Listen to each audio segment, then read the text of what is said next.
আজকে সকালবেলা উঠেই মনে হলো আজ একটু ঘরের স্বাদ ঘরের মানুষদের জন্য কিছু একটা রান্না করি। বাজারে গিয়ে ব্রয়লার মুরগিটা হাতে নিয়েই মনে পড়লো এই সাধারণ একটা রান্নার মধ্যেই লুকিয়ে থাকে অনেক যত্ন আর ভালোবাসা। তো চলুন আজকে রেসিপিটা শুরু করা যাক।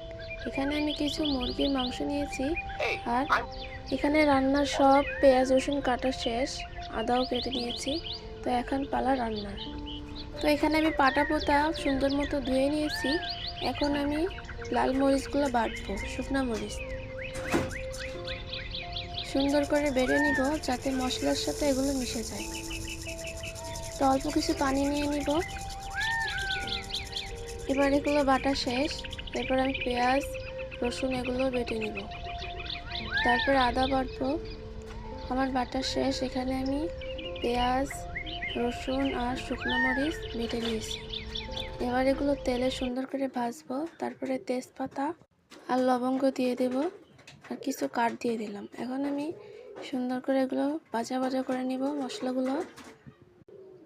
তো মাটির চুলায় রান্নার কিন্তু স্বাদই অন্যরকম। আপনারা যারা মাটির চুলায় রান্না করেন দেখবেন খেয়ে। তো এখন আমি মাংসগুলো ঢেলে দিব, সেজন্য কলিজাটা আলাদা করে নিচ্ছি। মশলার ঘ্রাণে চারপাশটা ভরে গেল। এই রান্না শুধু মুরগির না, এই রান্না পরিবারের হাসি, একসাথে বসে খাওয়ার আনন্দ। আজ কোনো হোটেলের খাবার না, আজ ঘরের রান্না, যেখানে আছে সময় মায়া আর ভালোবাসা। আপনারাও কি এমন সাধারণ রান্নাতেই সবচেয়ে বেশি শান্তি খুঁজে পান? মশলাগুলো মিশতেই চুলা থেকে এমন একটা গন্ধ উঠলো যেন না খেয়েও মন ভরে যায়। এবার আমি সুন্দর করে এগুলো কষিয়ে নেব কোনো পানি ছাড়াই, তাহলে মাংসটা আরও ভালোভাবে কষানো হয়ে যাবে। এই সময়টায় রান্নার সবচেয়ে সুন্দর মুহূর্ত, যখন বোঝা যায় আজকের রান্নাটা একটু বেশি স্পেশাল হতে যাচ্ছে। এই গন্ধটাই তো বাড়ির টান। এই গন্ধে সবাই রান্নাঘরের দিকে তাকিয়ে থাকে।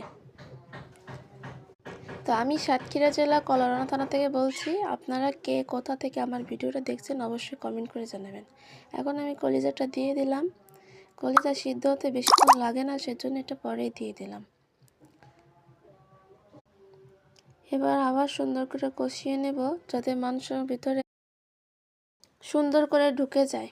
এখন জল দিয়ে দিলাম। দেখুন কালারটা কত সুন্দর হয়েছে।